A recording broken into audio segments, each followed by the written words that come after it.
বিদেশে পাঠাই দিলেন। তাকে যে বিবাহ শাদী করাইয়া বিদেশে পাঠাইলেন, সে কতদিন পরে দেশে আসে? 2 বছর, 3 বছর, 5 বছর, এমনকি 10 বছরও।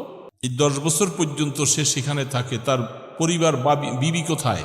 একজন পুরুষের জন্য স্ত্রীর থেকে দূরে থাকার শরীয়তের মাসালা হলো 1 মাস। 1 মাস পরে সে স্ত্রীর কাছে যাওয়া তার জন্য জরুরি। এখন বাবা, আমরা আমাদের সন্তানগুলি স্ত্রী রাইখা সে 2 বছর, 3 বছর, 4 বছর, এমনকি 10 বছর পর্যন্ত বাহিরে পড়ে আসে।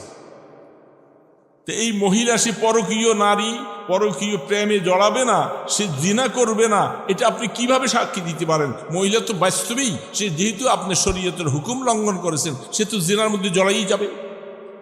তার হক নষ্ট করতেছেন কেন? কে রে বাবা বলেন?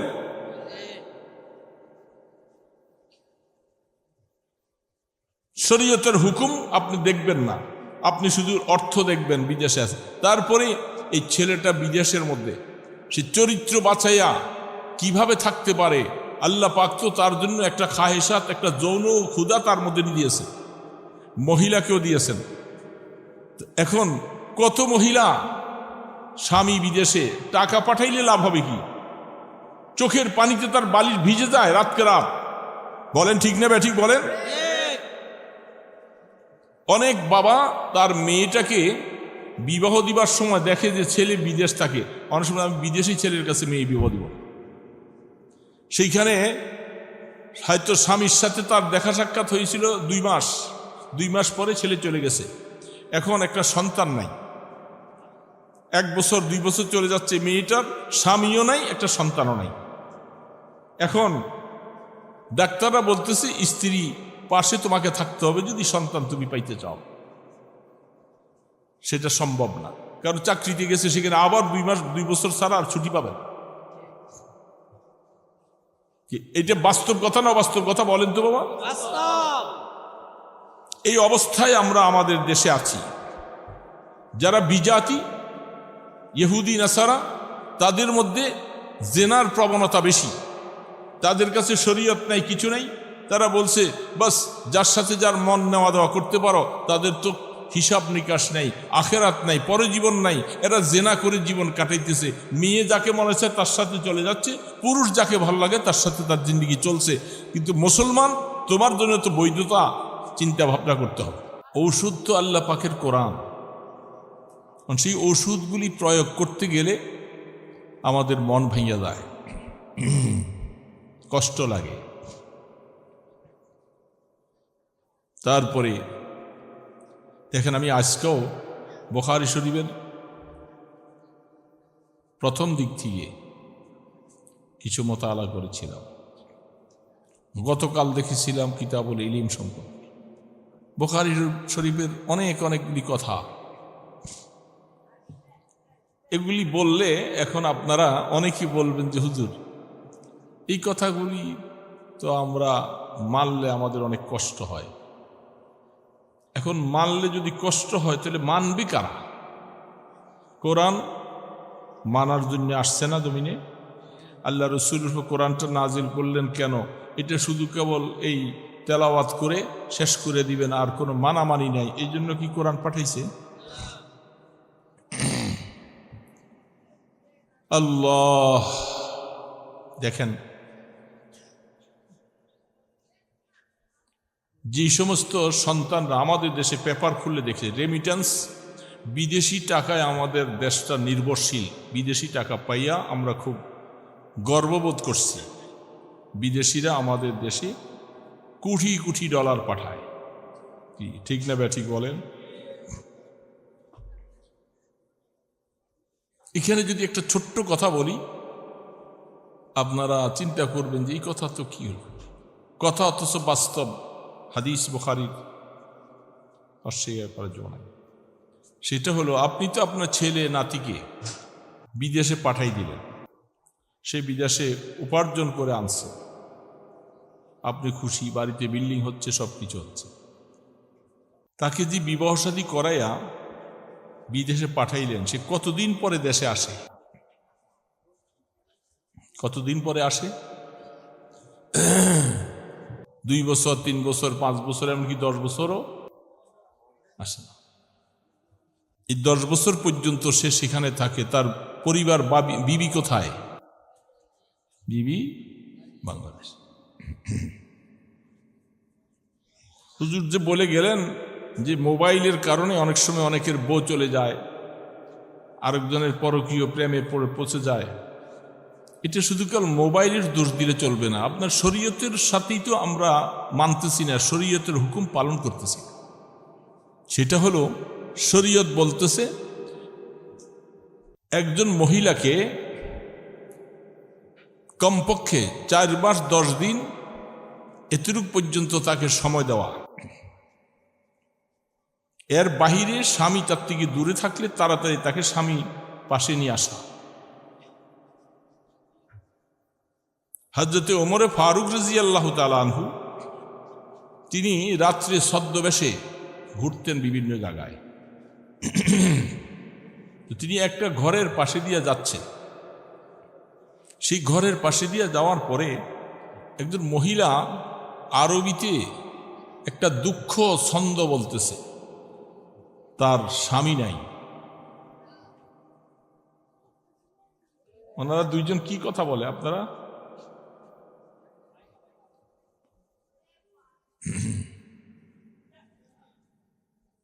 মহিলার স্বামী দূরে, এই জন্য মহিলা আক্ষেপে দুঃখে অনেক সময় মনের ব্যথা উজাড় করে বলতেছে। খলিফাতুল মুসলিমিন ওমর ফারুক রাদিয়াল্লাহু তাআলা আনহু খবর নিলেন যে মহিলাটার স্বামী দূরে আছে অনেকদিন।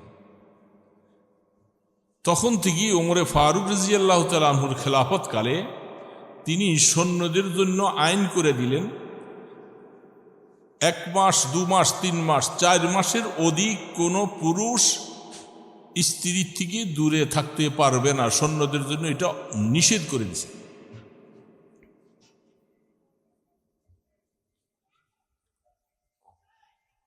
এবং এখানে অনেক কথা আছে, আমি সেদিক বলতে গেলে অন্য আলোচনা ছুটে যাবে।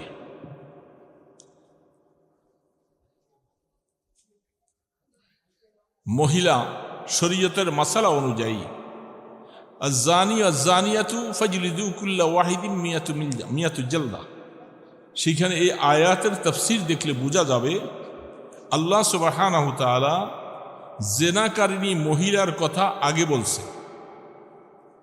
জেনাকারিনী মহিলা, জেনাকারী পুরুষ, তো জেনার ব্যাপারে মহিলার কথাটা আগে আনছে। আর চোরের মধ্যে চোরের শাস্তির ব্যাপারে আল্লাহ পাক বলছেন ওয়াস-সারিকু ওয়াস-সারিকাতু, চোর পুরুষ চোর মহিলা। কোরআনের আয়াতের মধ্যে সিরিয়ালটা দেখেন, চোরের ব্যাপারে পুরুষের কথা আগে বলছেন আর জেনার ব্যাপারে মহিলার কথা আগে বলছেন। জেনার ব্যাপারে মহিলার কথা আগে বলছেন কেন? সেখানে বিশাল অনেক কথা আছে। মহিলারা শর্মিন্দা থাকে বেশি, তাদের মধ্যে খায়েশাত যে আছে সেটাকে সে দমন করে রাখবার মতো 4 মাস সময় পর্যন্ত সেটাকে কন্ট্রোল করে থাকতে পারে। তারপরেও যে মহিলাটা নিজের লজ্জা শরম সব কিছুকে ছেড়ে দিয়া সে জেনার মধ্যে চলে যায়, এই জন্য তাকে শাস্তি আগে দিতে হবে। মহিলাদের শরম পুরুষ থেকে বেশি, পুরুষের শরমটা কম মহিলার তুলনায়। মহিলা হায়া শরম বেশি রাখে।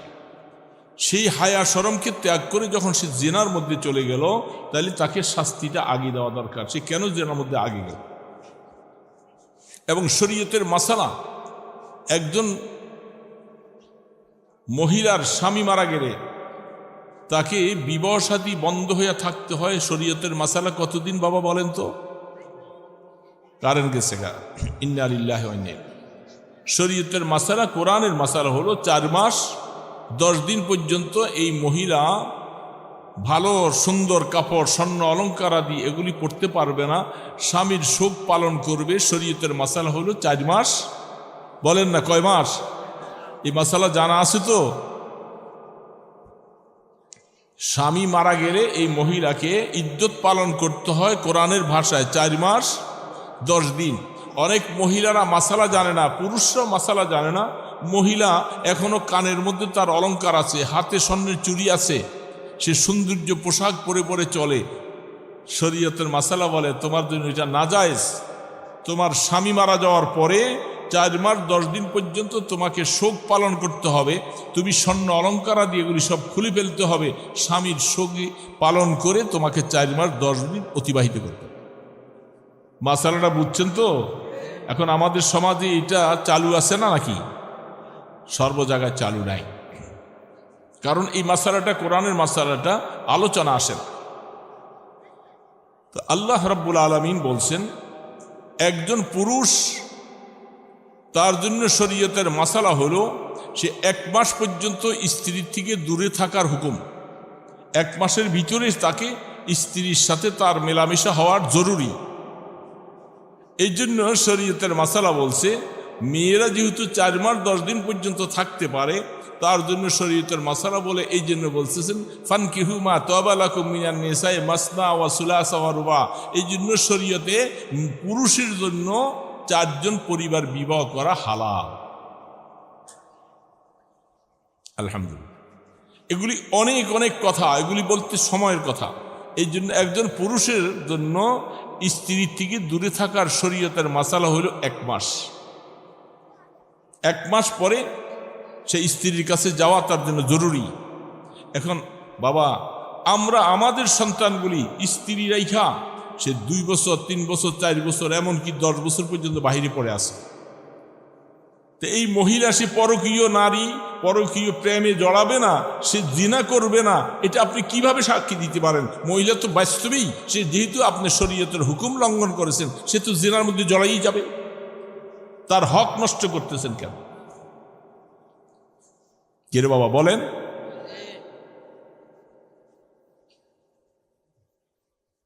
শরীয়তের হুকুম আপনি দেখবেন না, আপনি শুধু অর্থ দেখবেন বিদেশে আছে। তারপরে এই ছেলেটা বিদেশের মধ্যে সে চরিত্র বাছাইয়া কিভাবে থাকতে পারে, আল্লাহ পাক তো তার জন্য একটা খাহেসাত, একটা যৌন ক্ষুধা তার মধ্যে দিয়েছে, মহিলাকেও দিয়েছেন। এখন কত মহিলা স্বামী বিদেশে, টাকা পাঠাইলে লাভ হবে কি? চোখের পানিতে তার বালিশ ভিজে যায় রাতকে রাত। বলেন ঠিক না ব্যাঠিক বলেন? অনেক বাবা তার মেয়েটাকে বিবাহ দিবার সময় দেখে যে ছেলে বিদেশ থাকে, অনেক সময় আমি বিদেশি ছেলের কাছে মেয়ে বিবাহ দিব, সেইখানে হয়তো স্বামীর সাথে তার দেখা সাক্ষাৎ হয়েছিল 2 মাস, 2 মাস পরে ছেলে চলে গেছে, এখন একটা সন্তান নাই, 1 বছর 2 বছর চলে যাচ্ছে, মেয়েটার স্বামীও নাই, একটা সন্তানও নাই। এখন ডাক্তাররা বলতেছে স্ত্রী পাশে তোমাকে থাকতে হবে যদি সন্তান তুমি পাইতে চাও। সেটা সম্ভব না, কারণ চাকরিতে গেছে, সেখানে আবার 2 মাস 2 বছর ছাড়া আর ছুটি পাবেন। এটা বাস্তব কথা না অবাস্তব কথা বলেন তো বাবা? এই অবস্থায় আমরা আমাদের দেশে আছি। যারা বিজাতি ইহুদি নাসারা, তাদের মধ্যে জেনার প্রবণতা বেশি, তাদের কাছে শরীয়ত নাই, কিছু নাই। তারা বলছে বাস যার সাথে যার মন নেওয়া দেওয়া করতে পারো, তাদের তো হিসাব নিকাশ নাই, আখেরাত নাই, পরজীবন নাই, এরা জেনা করে জীবন কাটাইতেছে। মেয়ে যাকে মনে হচ্ছে তার সাথে চলে যাচ্ছে, পুরুষ যাকে ভালো লাগে তার সাথে তার জিন্দগি চলছে। কিন্তু মুসলমান, তোমার জন্য তো বৈধতা চিন্তা ভাবনা করতে হবে। সন্তান নাই, সন্তানের জন্য কত পেরেশানি, কত আশা। ছেলে বিবাহ করেছে, একটা নাতিনের জন্য আশা করে, দাদা দাদি শুনতে চাই না। দোষ তো আপনার, আপনি ছেলেটাকে বিবাহ করাই বিদেশে পাঠিয়ে দিচ্ছেন। ছেলে আইসা হয়তো বাড়িতে থাকে, 2 মাস 3 মাস ছুটি পায়, এরপর চলে যায়, এই 2-3 মাসের সন্তান আসে নাই। এখন আফসুস, এখন বউ বাবার জমিন আমাদের দেশে কটে লাগায়, এটারে কি করে, কট কয়, কট লাগায় না জমিন। ওই লোকের থেকে 5 লক্ষ টাকা আনলেন, তুমি এই জমিনটা, আমার এই 1 বিঘা জমিন অথবা 1 কানি জমিন তুমি খাও, আমি যখন টাকা দিতে পারবো কি তখন জমিন কিরে বাবা বলেন না, আপনাদের দেশে আছে না? আমি যখন টাকা দিতে পারবো তখন জমিনটা ফেরত, এবং যখন টাকা দিতে যাবেন সে কয় হাজার টাকা আপনার থেকে কম নেয়? বলেন না কেন? হাই বল, 1 টাকাও কম শরীয়তে। তাহলে সে এই 50 লাখ টাকা, আপনার 10 লাখ টাকা, 5 লাখ টাকা, সে কিসের বিনিময়ে আপনি ব্যবহার করলেন? জমিনের বলতে, জমিন তো আবার সে তাকে খাইতে দিয়েছেন কতদিন, যে কদিন টাকা দিতে পারে। আপনি 1 বছর 2 বছর পরে টাকা দিলেন, 1-2 বছর পরে টাকা দিতে গেলেন, সে টাকা নিয়ে গেল পুরাটাই। তো আপনার জমিন খাইল কৃষির বিনিময়ে, আর আপনি টাকা ব্যবহার করলেন কৃষির হালাতের ভিতরে, দুইটার মধ্যে সুদ ঢুকে গেছে। শরীয়ত বলে যে এই লেনদেন সম্পূর্ণ হারাম। আরে বাবা, কিভাবে আমাদের ওয়াজে তাসির করবে? হারাম বক্ষম খাইয়া এই অবস্থা আমাদের দেশে অহরহ চলছে।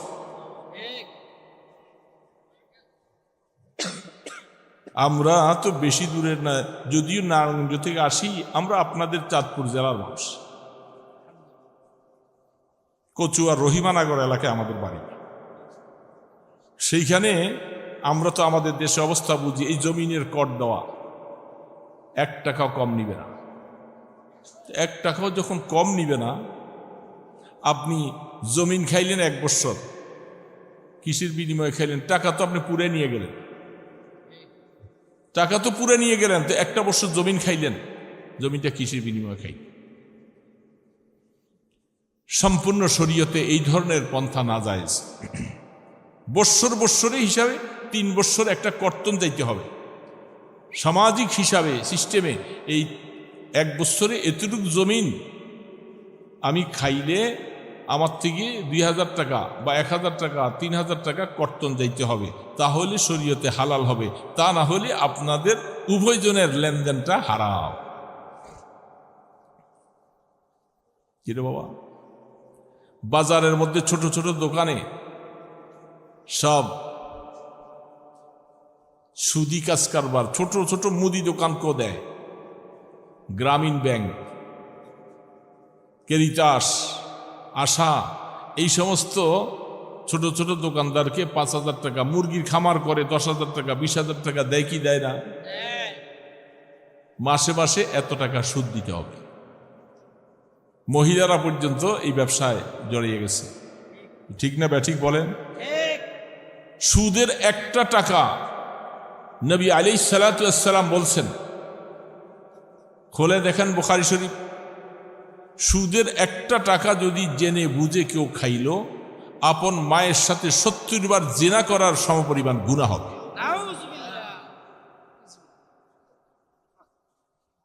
এরকম সুদ তো আমাদের রন্ধ্রে রন্ধ্রে ঢুকেছে। এখন নামাজ ভালো লাগবে না। আল্লাহ রসুল বলতেছেন, আল্লাহ পাক বলতেছে, তোমার খাবার যদি হারাম হয়, তোমার পোশাক যদি হারাম হয়, তুমি যদি আল্লাহকে রব রব বলে ডাকতে থাকো, আল্লাহ বলে তোমার ডাক আমার আসমানে উঠবে না। মাতামাহু হারাম মালবাসাহু হারাম আন্না ইউস্তাজাবু দাওয়া, তোমার দাওয়া আসমানে উঠবে না। কারণ আমি আল্লাহ পাক, আমি তোমার পাক মুখের শুনতে চাই, তুমি পাক খেয়ে আমাকে ডাকবা, আমি সেটা শুনব। এখন আমরা হারামের সাথে জড়িত আছি। এবং যে কোনো মানুষ ব্যাংকের থেকে লোন আই না। গতকাল একজন লোক আমাকে বলতেছে, তার ছোট ভাই, হুজুর আমি ছোট্ট একটা হোটেল দিয়া চলি কোনো রকম, আলহামদুলিল্লাহ বাবাকে নিয়ে আছি, শান্তিতে আছি। আর ছোট ভাই ব্যাংকের থেকে টাকা আনছিল 1 কোটি কত লাখ টাকা দেবে। এটা এখন বাড়তে বাড়তে 8 কোটি কত লাখ টাকা হয়েছে। বলে যে এখন তো তার বাড়ি আছে একটা, বাড়িটাও মর্গেজ রাখছে, বাড়িটাও বিক্রি করার অবস্থায় চলে আসছে, তারপরও লোন শেষ হবে না। সুদের চক্রবর্তী 1 লাখ টাকায় পরে সময় মতো দিবেন না, এটা 2 লাখ হয়ে যাবে, 2 লাখে 4 লাখ হয়ে যাবে, 4 লাখে 8 লাখ হয়ে যাবে। এইভাবে সুদের চক্রবর্তী উঠবে। সেই সুদ এখন আপনি বলবেন, আরে কত রমরমাট, কত ভালোই তো দেখতেছি, বাড়ি হইতেছে, বিল্ডিং হইতেছে, সব কিছু হইতেছে, দোকানপাট হইতেছে। এটা সাময়িক কিছু দেখতেছ, কিয়ামতের ময়দানে জাহান্নামের আগুনে জ্বলবে, মনে রাখবা। সুদ দিয়া জীবন কাটাইতেছ, সুদ লেখনেওয়ালা, সুদ খানেওয়ালা, সুদের সাক্ষী বহন করনেওয়ালা, উভয়কে সমান গুনাহ হবে। দোস্ত, এই জন্য বললাম যে কোরআনের কতগুলি হুকুম আছে শক্ত, এগুলি বললে কষ্ট লাগে, এগুলি শুনলে কষ্ট লাগে। আর কিছু ওয়াজ আছে নসিহত, এগুলি শুনলে ভালো লাগে। কিন্তু ভালো তো হবে, নসিহতগুলি আমি নিতে পারবো কখন? আমি যদি ঘরের মধ্যে হারাম খেয়ে আমি নামাজ পড়ি, সেজদা দেই আল্লাহকে, আল্লাহ বলে তোর সেজদা আমার প্রয়োজন নেই। সুদের টাকা, হারাম টাকা, লোক দিতে টাকা ইত্যাদি অবস্থা। তো এই জন্য দোস্ত, আসলে আমরা দোষী অনেক ক্ষেত্রে। আমার ছেলে বিদেশ থেকে টাকা পাঠাইতেছে, খুশি মাশাল্লাহ, কিন্তু ছেলের বউর অবস্থাটা। হাকিম মোহাম্মদ থানভী রহমতুল্লাহ আলাইহি লিখছেন, প্রত্যেকটা বস্তুর একটা হক আছে। আপনি যদি মোরগ, শুধু মুরগি পালেন, সেখানে কোনো মোরগ যদি না রাখেন, শরীয়ত বলে আপনি ওই মুরগির উপরে জুলুম করলেন, আপনার জন্য কঠিন গুনাহ হবে। শুধু মুরগি কেন পাললেন, মোরগ তার সাথে কেন রাখলেন না?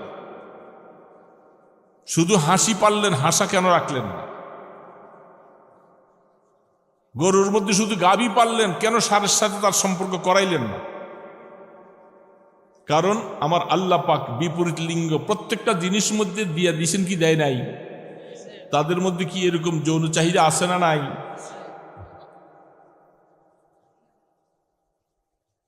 মুসলমান শুধু কেবল নামাজ পড়ার নামই দিন নয়, শুধু জিকির করার নাম দিন নয়। দিন তো হল পূর্ণাঙ্গ জীবন ব্যবস্থা, সব কিছুকে পালন করতে হবে। হাত্তাকে একটা পোকামাকড় তার মধ্যে যৌন চাহিদা দিয়েছে, সে যে অবস্থায় হোক না কেন, তাদের যৌন চাহিদা তারা সেইভাবে সম্বরণ করে। তুমি একটা পাখিকে দীর্ঘদিন আটকে রাখলা, তার সাথে তার পুরুষ নাই, অথবা পুরুষ আছে মহিলা নাই, তার উপরে জুলুম করেছ। হাদিস শরীফের মধ্যে রাসূল করিম সাল্লাল্লাহু আলাইহি সাল্লাম, বুখারীতে হাদিস আসছে, আপনারা শুনছেন এই ওয়াজ অনেক, কিন্তু সূত্রের সাথে কথাটা বলতেছি। একজন মহিলা,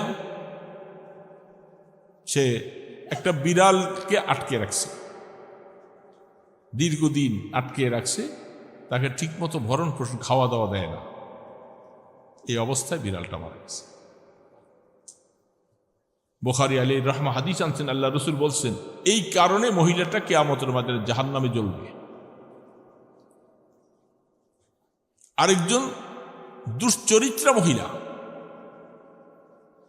সে মরুভূমি দিয়ে হেঁটে যাচ্ছে, মরুভূমির মধ্যে পাশেই একটা পানির কুয়া আছে, কুয়া নিচের থেকে পানি উঠে, কিন্তু রশি দিয়া বালতি দিয়া উঠাইতে হয়।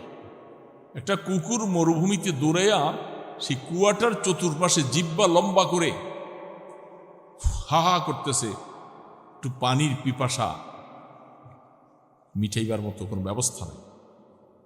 মহিলাটা দূরের থেকে আইসা দেখে যে এই পাশে দিয়ে যাবে, কুকুরটার এই অবস্থা দেখে তার কাছে খুব মায়া লাগে।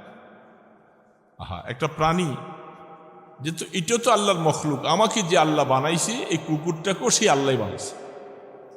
আমার মালিক যিনি, এই কুকুরের মালিকও তিনি।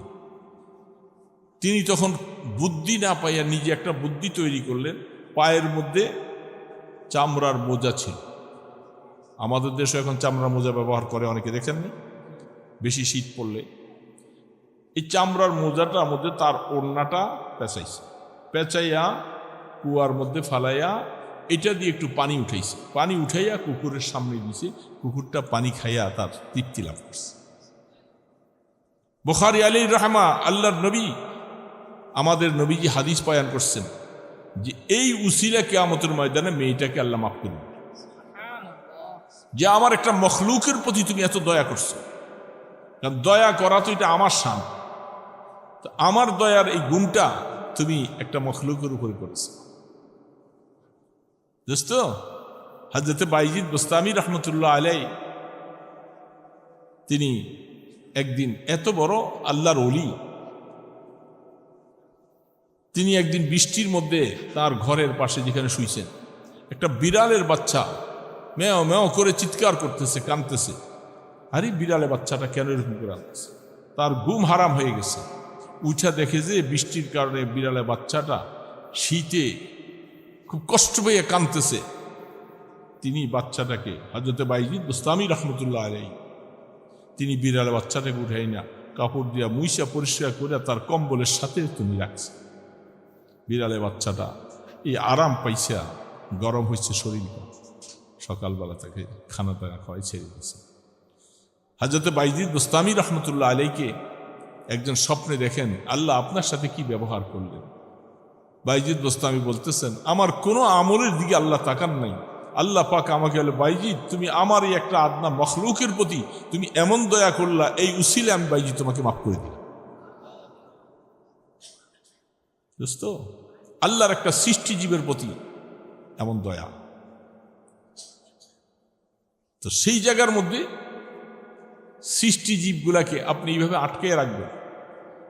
আমাদের দেশে এখন মুরগিগুলি এইভাবে সরা বানাইয়া মাথা নিচের দিকে দিয়া এইভাবে 2টা 3টা 4টা করে লইয়া বাজারে ঘুরে না, মুরগিগুলি রক্ত মাথার মধ্যে জমে যায়। কষ্ট হয় কি হয় না? শরীয়ত বলতেছে তোমার জন্য হালাল করছি ঠিক আছে, কিন্তু তাকে কষ্ট দিতে তো বলি নাই। তুমি আনছো আইনা তাকে জবাই করে খাও, হালাল। এই যে তাকে জড়ায় তোড়াইয়া ধরিয়া দীর্ঘ সময় ঘন্টার পর ঘন্টা এইভাবে রাখো, পাগুলি সব ফুলে রক্ত জমে যায়, কত কষ্ট, কত কিচির মিচির করে। সেই কষ্টটা যদি তোমাকে দেওয়া হইতো তখন তুমি বুঝতে যে কষ্ট কাকে বলে। আর আমার এই মখলুকটার উপরে তোমাদের জন্য হালাল করে দিছি, বৈধ করে দিছি, এই জন্য কষ্ট, এইভাবে কষ্ট দিবা। যেখানে রাসূল করিম, আরে জানোয়ার কি আল্লাহর নবী চিনে? আল্লাহর নবীকে জানোয়ার পর্যন্ত চিনে। দেখেন আমরা কি মহব্বত আর কি ভালোবাসা। বিদায় হজের মধ্যে আল্লাহ রসুল যখন তিনি কোরবানি করবেন, 100 ওট আল্লাহ রসুল বিদায় হজের মধ্যে কোরবানির জন্য রাখছে। সুবহানাল্লাহ বলেন না? 100 ওট আল্লাহ রসুল জীবনে হজ একবারই করছে, যার জন্য আল্লাহ বাইতুল্লাহ বানাইলেন। সবকিছু যে বাইতুল্লাহর ঘরের পাশে জীবন কাটাই দিলেন। নবুয়তের 23 বৎসরের মধ্যে 13 বৎসর থাকলেন মক্কায়। তারপরে হজ ফরজ হলো, মক্কির জীবন থেকে পার হইয়া মাদানী জিন্দিগিতে 10 বছরের ভিতরে রাসূল হজ একবার করেছে। এই হজের পরে তিনি 100 ওট কোরবানি করার জন্য সিদ্ধান্ত নিয়ে 100 ওট তৈরি রাখছে। এখন প্রত্যেকটা ওটের পায়ের মধ্যে একটু রশি লাগাইয়া 100 ওটকে এইভাবে সারিবদ্ধ করে দাঁড় করেছে। যেই না মাত্র আল্লাহ রসুল ছুরিটা হাতে নিছেন, কোরবানি করবেন, এই ওটগুলি কাকে কাকে ডিঙ্গাইয়া রসুলের ছুরির কাছে, সে নিজে আগে রসুলের ছুরিটা তার শরীরে লাগাবার জন্য ওটা পাগল পা হইতেছে। এমন করতেছে কেন?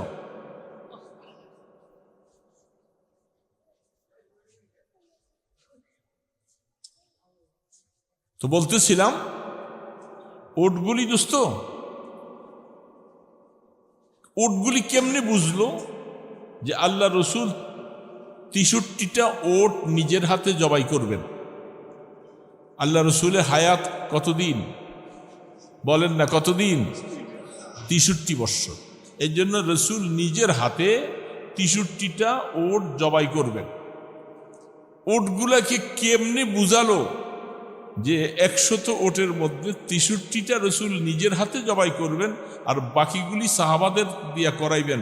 এই জন্য ওটগুলি পালাক্রমে কার আগে কি আইসা রসুলের ছুরির নিচে যাবে সে ব্যস্ত হয়ে গেছে। কি আজীব কথা! কিভাবে ওট বুঝলো রসুলকে? কি ভালোবাসা, কি মহব্বত! সেই মহব্বতের তাকা যায় যে রসুলের হাতে আমি জবাই হব। নিজের জীবনটার দিকে তাকাই নেই, রসুলের হাতে জবাই হব। 63টা ওট রসুল জবাই করলেন, বাকিগুলি হয়তো ওমর ফারুক রাদিয়াল্লাহু তাআলা আনহুকে দিয়া জবাই করাইছে। যে ওটগুলি রসুলের হাতে জবাই হয়েছে এগুলি বেশি ধন্য না? আরে দোস্ত,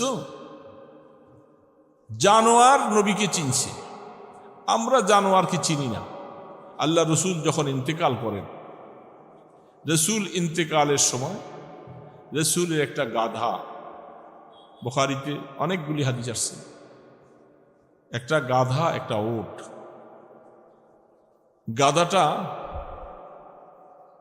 রসুলের বিচ্ছেদ বিরহে ফালাইতে ফালাইতে খাবার দাবার ছেড়ে দিয়া একটা কূপের মধ্যে যে পইরা আত্মহত্যা করে মরে গেছে। কুয়ার মধ্যে পড়ে গাধাটা মরে গেছে।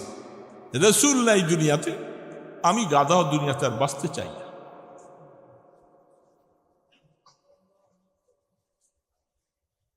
ওটটা খাবার পানি ছেড়ে দিছে, খাবার তার সামনে পানি নিতেছে, ওর চোখগুলি বেয়ে বেয়ে পানি পড়তেছে, কান্নার পানি পড়তেছে। ওট খায় নাই, না খাইয়া খাইয়া ওটটা এই অবস্থায় রয়েছে। কিরে বাবা, জানোয়ার কেমন ভাবে আল্লাহ রসুলকে ভালোবাসছে? জানোয়ার, তার মধ্যে কি অনুভূতি নাই? নাই অনুভূতি? অনুভূতি না থাকলে সে রসুলের বিচ্ছেদ বিরহে সে খাওয়া ছেড়ে দিয়ে মরে গেল, জীবন শেষ করে। রসুল নেই, আমি আর বাঁচতে চাই না। যেই জানোয়ারের এত অনুভূতি, যেখানে গাছ পর্যন্ত উস্তুয়ানে হান্নানা, যে গাছের সাথে আল্লাহ রসুল হেলান দিয়া খুতবা পড়তেন, যখন মিম্বর তৈরি হলো তিনি মিম্বরে চলে গেলেন, আর খেজুর গাছটা ওটের বাচ্চার মতো ফুনফুন করে কান্না শুরু করছে। মসজিদের মধ্যে ওটের বাচ্চা যেরকম করে কান্দে, কান্নার আওয়াজ। রসুল বলতেছে এই আওয়াজ কোত্থেকে আসে? ওটের বাচ্চা তো মসজিদে নাই। পরে দেখতেছে যে খেজুর গাছটা রসুল হেলান দিতেন, খেজুর গাছটার থেকে এরকম কান্নার আওয়াজ আসে, আর খেজুর গাছটা বাইয়ে বাইয়া পানি পড়তেছে। আল্লাহ রসুল মিম্বর থেকে নাইমা খেজুর গাছটার মধ্যে হাত রেখা খেজুর গাছটাকে মুছে সান্ত্বনা দিলেন, আর বলছে এই গাছটাকে তোমরা উঠাও, উঠাইয়া এটাকে দাফন করে দাও। এই খেজুর গাছটা কিয়ামতের ময়দানে আল্লাহ পাক একে নবীর প্রেমের কারণে তাকে আল্লাহ পাক জান্নাতের বাগানের মধ্যে তাকে লাগাই দেবে। একটা গাছ, তার মধ্যে অনুভূতি কত, জানোয়ার তার মধ্যে কি অনুভূতি? আমরা বুঝি অনুভূতি বলা পাই না। এই মুরগিগুলি কষ্ট দেই। একটা গরুকে হাদিসের মধ্যে আসছে, গরুটা জবাই করার সময় ধারাল ছুরি দিয়া জবাই করবা, কষ্ট দিবা না তাকে, কোরবানি করবা সওয়াব কামাই করার জন্য, কিন্তু তাকে কষ্ট দিও না। তো সেই মুরগিগুলি আমরা এত কষ্ট দিচ্ছি, ছড়া বানায় এইভাবে করে, কি কিচির মিচির করে, কি কষ্ট। মুসলমান, এই কষ্টের দায় তুমি দিতে পারো না। এই জন্য বলতেছিলাম, প্রত্যেকটা জিনিসের হক আছে। শুধু কেবল নামাজ পড়ার নামে দিন নয়, হক্কুল ইবাদ, হক্কুল্লাহ, আল্লাহর হক আদায় করতে হবে, বন্দার হক আদায় করতে হবে। বন্দার হক আদায় করতে যাইয়া ছেলের কি হক, মায়ের কি হক, স্ত্রীর কি হক, প্রতিবেশীর কি হক, প্রত্যেকের হক আদায় করতে হবে, তাহলেই মুসলমান হওয়া যাবে। তো রং না বাবা, প্রতিবেশীর হক। রসুল বলছে, তুমি যদি ঘরের মধ্যে গোশত পাকাও, গোশতের মধ্যে একটু সুরা বেশি দিও। হাদিসে আসছে, ইউজুর আসে না এগুলি হাদিসে। কারণ তাকে গোশত যদি তোমার প্রতিবেশীকে দিতে নাও পারো, তাহলে কমপক্ষে তারা একটু সুরা হইলেও দিও তোমার প্রতিবেশী। রসুল করিম সাল্লাল্লাহু আলাইহি সাল্লাম ইরশাদ ফরমান, আমার কাছে জিবরিল আলাইহিস সালাম আসছেন 24,000 বার। সুবহানাল্লাহ বলবেন না মুসলমান? কোন নবীর কাছে আসে 2 বার, 3 বার, 10 বার, 15 বার, আর আপনার আমার নবীজির কাছে আসছে 24,000 বার। রসুল বলতেছেন, যতবার জিবরিল আসছে প্রত্যেকটা বার আমাকে যাইবার সময় প্রতিবেশীর হক সম্পর্কে আমাকে বলে দেয়। প্রত্যেকটা বার আমি আশ্চর্য হয়ে গেলাম, প্রত্যেকটা বার প্রতিবেশীর হক সম্পর্কে আমাকে বলে।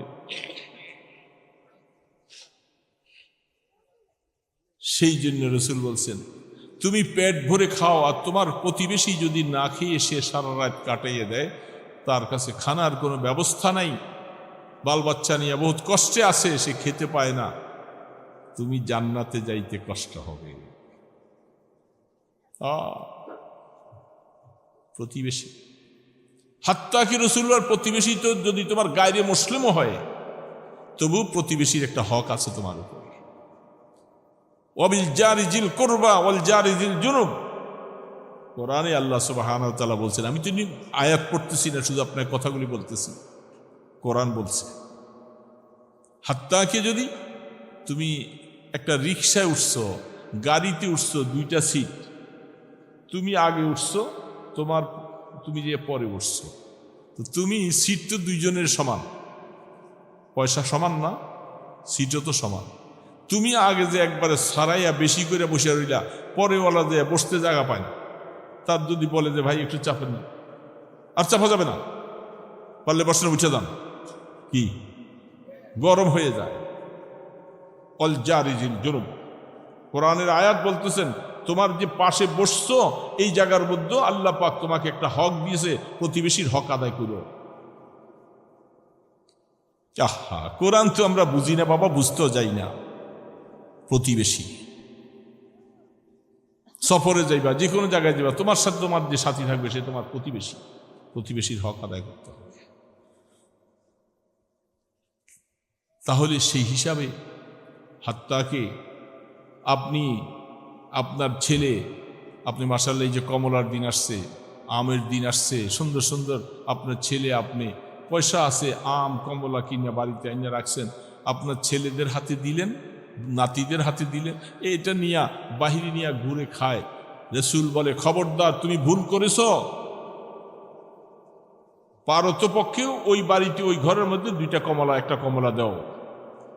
না দিতে পারলে তোমার বাচ্চাদেরকে তুমি কমলা হাতে দিয়া ঘরতে বাইরে দিবে না, কারণ ওই বেচারা গরিব মানুষ, সে তার বাচ্চাকে কিনে খাওয়াইতে পারলো না, তার বাচ্চাগুলি যে মাকে বিরক্ত করবে, এদের হাতে কমলা, মা আমাকে, সে তো চোখের পানি ছাড়বে যে আমার তো কমলা কিনে সমর্থন। শরীয়ত বলে তুমি ভুল করছো। আহা, প্রতিবেশী এটাকে বলে দোস্ত। তুমি পারো তো তার এখানে কিছু দিবা, নতুবা তোমার বাচ্চাকে হাতে দিয়ে এগুলো বাইরে যেতে দিবা না। দেখছেন প্রতিবেশীর হক কত। আজ সেই প্রতিবেশীর সাথে আমাদের দ্বন্দ্ব, আমাদের মারামারি, কাটাকাটি, একজনের চেহারা আরেকজনে দেখতে পারি, কি ঠিক না? আর ভিতরে ভিতরে হাদিসের মধ্যে আছেন, আপনার প্রতিবেশী হোক, আপনার ভাই হোক, সহকর্মী হোক, সে যদি আপনার সাথে দূরত্ব, কথাবার্তা একটু আলগা, সে যদি কোনো মুসিবতে পড়ে, আপনি ভিতরে ভিতরে খুশি, হাততালি দেয়, ধরছে আল্লাহ এবার কায়দা মতো, কি কয় না বলেন, আছে না এরকম?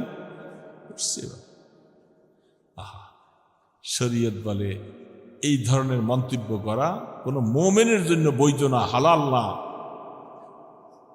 তুমি আজ তার মুসিবতে পড়ে তুমি আনন্দ হইছো, এরকম একটা মুসিবত তোমার উপরে আসতে বেশি সময় লাগবে। হাদিসের মধ্যে স্পষ্ট আল্লাহ রাসূল বলছেন, কারো ব্যাপারে তুমি দেখে একটু খুব ঘৃণার চোখে নজর করছো, তোমাকে আল্লাহ এই মুসিবতে ফালাইয়া মৃত্যুর আগে তোমাকে মুসিবত দিয়া তারপরে কবরে নিবে। মনে রাখবা, তুমি কিভাবে কেমন মুমিন হইছ।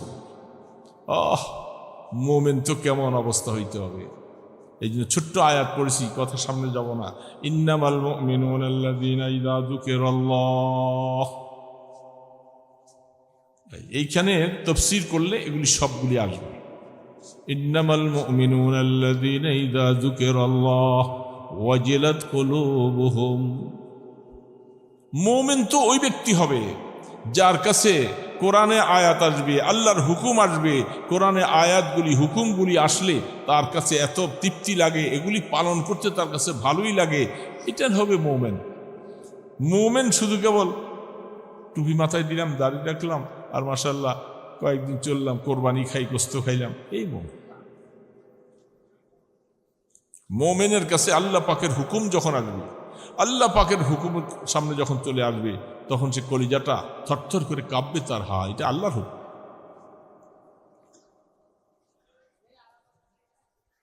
ये मौला का कलाम है, ये मौला का कलाम है। বহু মানুষ বলতেছে, দোস্ত আল্লাহর হুকুম আমার সামনে লঙ্ঘন হয়ে যায়, কত রকমের অবস্থা হয়ে যায়, আল্লাহর কোরআনের হুকুম আমার কাছে ভালো লাগে না, আমি কিভাবে চলবো? এই জন্য একটা কথাই শুধু বলে যাব, শেষ করে দিচ্ছি, সময় লম্বা। শীত উপরে কাল ঠান্ডা বেশি লাগে নাকি নিচেও ঠান্ডা লাগে বুঝি না, আমার বুকটার মধ্যে ঠান্ডা লেগে যেতেছে।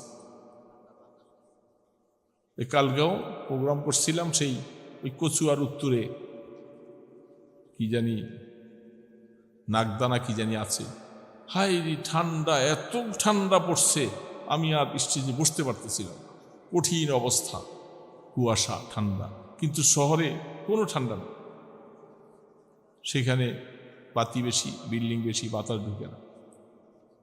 তো দোস্ত, আল্লাহ রাব্বুল আলামিনের জন্য মায়া হবে, মানে আল্লাহর হুকুমকে যারা ভালোবাসবে তাদের কাছে আল্লাহর হুকুমের মায়া বেশি আছে। আল্লাহর হুকুম পালন করলো না, আল্লাহ পাকের হুকুম মতো জীবন কাটাইলাম না,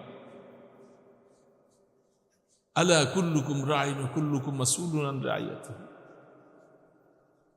প্রত্যেকটা বাড়িওয়ালা, ঘরওয়ালা, তার ছেলে, তার মেয়ে, তার পুত্রবধূ, এরা আমল করলো না, এরা নামাজ পড়লো না, সহি রাস্তায় চললো না, হালাল কামাই করলো না, বাবা এগুলি সব দেখে দেখে সন্তুষ্ট। কিয়ামতের ময়দানে বাবাকে আল্লাহর কাছে কঠিন শাস্তি হয়। বাবা তুমি তো মসজিদে আসলা, ছেলে তো টাকা কামাই করে, বিদেশ থেকে আইসে, বাড়িতে আসছে, ছেলে তো ফজর নামাজ পড়ে না, বাবা ডাক দিতেও সাহস পায়। ছেলে আসছে, কামাই করে আইসে, আবার বেশি কিছু বললে যদি রাগ করে, এরকম আসি না আমরা বাবারা? এই ছেলেকে ডাক দেই কেমনে? ছেলে তো বেশি রাগারাগি করলে যদি টাকা পয়সা দেওয়া বন্ধ করে দেয়, রাগ করে যদি বোর লিয়ে চলে যায় সে ঢাকাতে। এরকম অনেক বাবা আছে, ছেলেদের কাছে নিজেদেরকে বাইন্ধা দিছে। আল্লাহ রসুল বলছেন, কিয়ামতের ময়দানে, কিয়ামতের আগে তোমাদের কাছে এরকম অবস্থা আসবে যে তোমাদের মেয়েরা, ছেলেরা মা বাবাকে বাদী দাসীর মতো মনে করবে, চাকরের মতো ব্যবহার করবে তাদের সাথে। এটা কিয়ামতের আলামত। হক কথাটাও বাবা বলতে পারবে না, বললে বাবাকে চোখ রাঙ্গা করে কথা বলবে। করে কি করে না, বাবা ভয়ে ভয়ে থাকে, বলতে পারে। কি আশ্চর্য কথা, ভয়ে থাকে। এই জন্য মুসলমান আমাকে যে যত জায়গায় যাই নামাজি পাওয়া যায় না, নামাজি পাওয়া যায় না, নামাজ শেষ, রোজা রাখে না, দিন মতো চলে না। এদের উপরে, এদের কাছে যত ওয়াজি করবো না কেন, কি হবে ওয়াজ? ওয়াজ তো নিতে চায় না। এই বুড়া বুড়াদের কিছু আছে, আমরা এই যেগুলি বুড়া হয়ে গেছে, এরা তো জুয়ানি শেষ করে এখন বার্ধক্যে পড়ছে, এখন শরীরের জুয়ানি নেই, শক্তি নেই, কিছু নেই। উনি এখন চিন্তা করে কবরের ডাক কখন আসবে যাব। বাবা কবরের ডাক কখন আসবে যাব তো, কিন্তু কবরের ব্যাপারটা কি, কবরের সামানটা কি, পরের হক যদি থাকে এটা তওবার দ্বারা মাফ হবে না। কারো হক নষ্ট করছেন, কোন দিক দিয়া, জমিন চাষ করতে যাইয়া, ক্ষেতের আইল ধাক্কা দিয়া, অথবা যে কোনো প্রকারে, যে কোনো ভাবে হোক, যদি কারো হক যদি নষ্ট করে থাকি, বাবা আল্লাহ রসুল বলছেন কবরে আসার আগে হকের মোয়ামেলা শেষ করে আইস। এইখানে আমি রসুলও সুপারিশ করবো না এই ব্যাপারে, আল্লাহ পাকও এটা মাফ করবে। আল্লাহ পাক বলে আমারটা আমি দেখব, বন্দার হকের ব্যাপারে আমি হস্তক্ষেপ করব না। কাহারও গীবত করছেন, কাউকে গালি দিছেন, কারো অন্যায়ভাবে তার কিছু আত্মসাৎ নষ্ট করেছেন, এই জন্য অনেক সময় যারা অনেক বড়, দেখেন আমাদের মুরব্বীদের মধ্যে হাজী ইমদাদুল্লাহ মহাজের মক্কি রহমতুল্লাহ একটা কথা মনে পড়লো, একটু বলি শেষ করে দিচ্ছি। তিনি বাজারে গেছেন। আগের জমানায় ওই দেশে, আরব দেশে, আমাদের দেশেও আগে শুধু ভাঙ্গারি পয়সাগুলি ছিল, টাকা ছিল না। এই খুঁতির মধ্যে কতগুলি পয়সা নিয়ে বাজার করতে গেছে। বাজার করতে যাওয়ার পরে দুই একটা দোকানে বাজার করছে, চোরা হুজুরের ব্যাগের পিছনে পড়ছে, একটু ভিড় পড়ছে, ব্যাগটা টান দিয়ে হাতে নিয়ে গেছে। ব্যাগ টান দিয়া চোরে নিয়ে গেছে। হাজী শাহুদ রহমতুল্লাহ আলী উনি ইন্নালিল্লাহ পড়ছেন, পড়ে আর টাকা পয়সা এখন নাই, বাজার তো যা হয়েছে হয়েছে। উনি এই টাকাগুলি যে চোরা নিছে, হুজুর বলতেছে ও তো কিয়ামতের ময়দানে ধরা খেয়ে যাবে, আল্লাহর সামনে তো সে পাকড়াও হয়ে যাবে। বলে যে যা, এই যেই টাকা থৈলার মধ্যে ছিল এটি আমি তোর জন্য হাদিয়া হিসাবে নিয়ত করে দিলাম। বুঝলেন নাই ব্যাপারটা? চোরে জানেও না, কিছু না, হুজুর দেখছে যে এই লোকটা ধরা পড়ে যাবে কিয়ামত। দুনিয়াতে তোর টাকা ক্ষমতা ছিল, নিয়ে গেছে টান দিয়ে, এই টাকাটা ওর জন্য আমি হালাল করে দিছি, যা। চোরা তো আর জানে না, চোরা যে টাকা থইলে নিছে ওইখানে দাঁড়িয়ে গেছে। মানুষ সব চলে দিতেছে, আস্তে আস্তে দিতেছে। হায়, চোরার একটা কদমও আর কোনো দিকে দেওয়ার মতো ক্ষমতা নাই।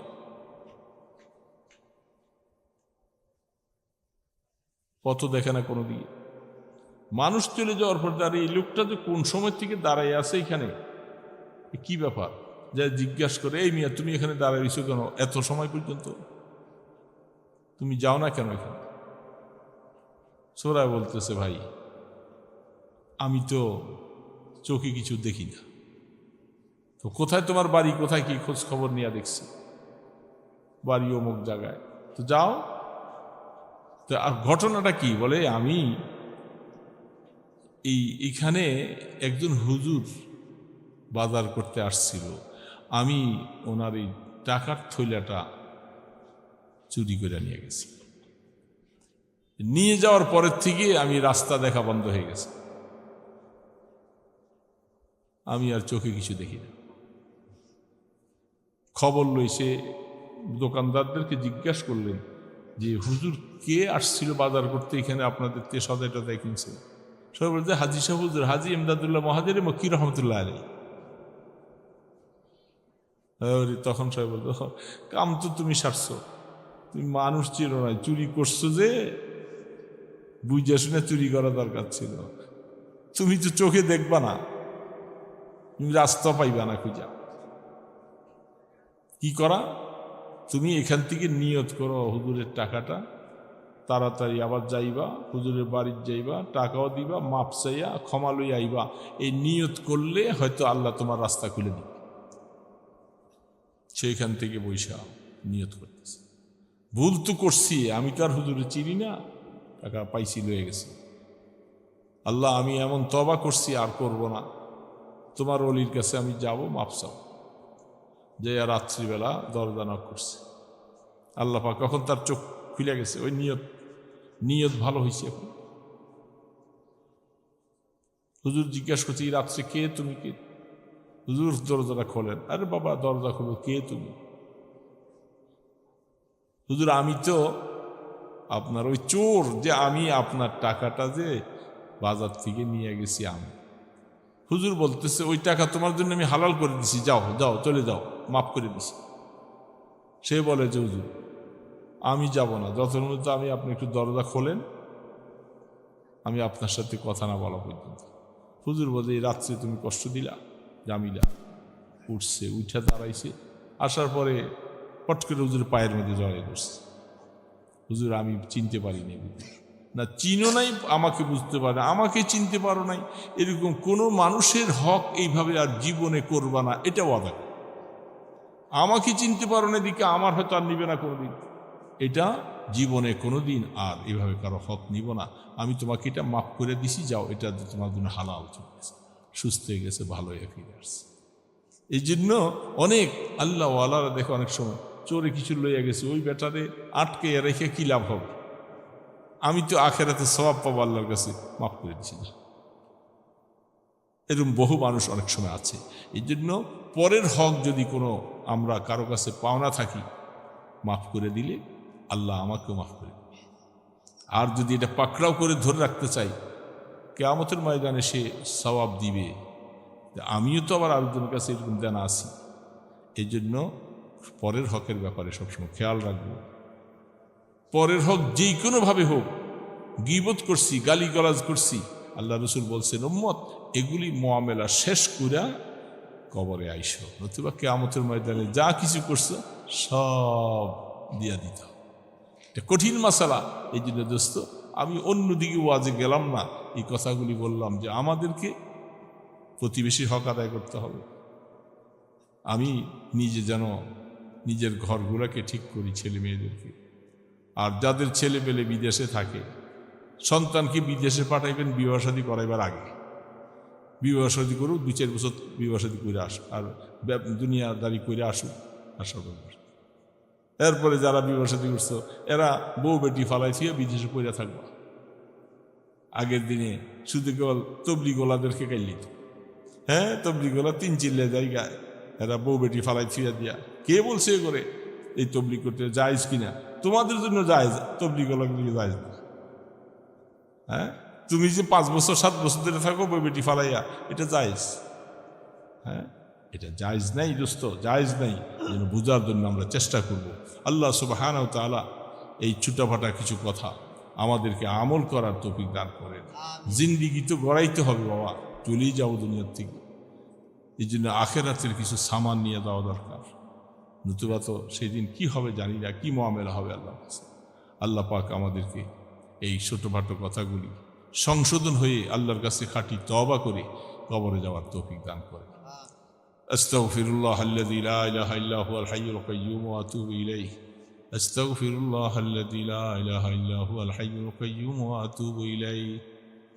আস্তাগফিরুল্লাহ আল্লাযী لا إله إلا هو الحي القيوم وأتوب إليه لا حول ولا قوة إلا بالله العلي العظيم اللهم صل على محمد وعلى آله وأصحابه وبارك وسلم الحمد لله رب العالمين والصلاة والسلام على أشرف الأنبياء والمرسلين يا حي يا قيوم برحمتك نستغيث أصلح لنا شأننا كله ولا تكلنا إلى أنفسنا طرفة عين اللهم لا أحصي ثناء عليك أنت كما أثنيت على نفسك اللهم آت نفسي تقواها أنت خير من زكاها এ মাওলা, রাত্র অনেক হয়ে গেছে, কনকনে শীতের মধ্যে তোমার বান্দাগুলি বসে আছে মাওলা।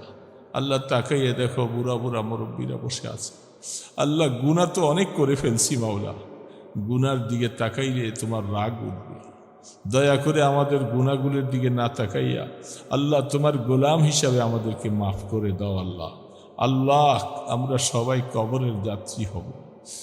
আল্লাহ, তোমার কোরআনের কথাগুলি শুনলে, নিষেধের কথাগুলি শুনলে তো ভয় পাই, সাহস হারা হয়ে যায়। আল্লাহ, এই গুনাহ নিয়া কবরে কেমনে যাব মাওলা? আল্লাহ, তুমি দয়া করে আমাদেরকে মাফ করে দাও, আমাদের তওবাকে কবুল করে নাও। যতদিন বেঁচে থাকি আল্লাহ, বেশি বেশি করে তওবা করে গুনাহগুলি মাফ করাইয়া কবরে যাওয়ার তৌফিক দিও। আল্লাহ, আমাদের মা বাবাকে মাফ করে দাও, আমাদের দাদা দাদি, নানা নানি, আমাদের ভাই বোন, আত্মীয় স্বজন সকলকে মাফ করে দাও। আল্লাহ, আয় আল্লাহ, আয় আল্লাহ, এলাকার মধ্যে ঘরে ঘরে কোরআনের হাওয়া চালু করে দাও। আল্লাহ, মাদ্রাসা মসজিদকে কবুল করে নাও। আল্লাহ, সহি তালিমের ব্যবস্থা করে দাও। ছাত্র উস্তাদ সকলকে মেহনত করে আল্লাহ আপনার দ্বীনের খেদমত করার তৌফিক দান করে দাও। ইয়া আল্লাহ, এই মাহফিলকে কবুল করো। যারা আয়োজন করেছে সবার দান খায়রাত মেহনতকে কবুল করো।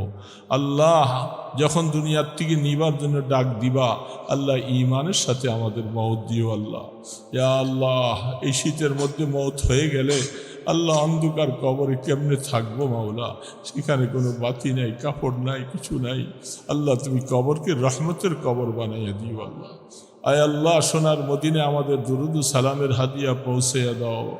আয় আল্লাহ আপনার হাবিবের তোফাইলে আপনার ইসমে আজমের উসিলায় আমাদের দোয়াগুলি কবুল করে নাও। সাল্লাল্লাহু তাআলা আলা খায়রি খালকিহি মুহাম্মাদিন ওয়া আলা আলিহি ওয়া আসহাবিহি।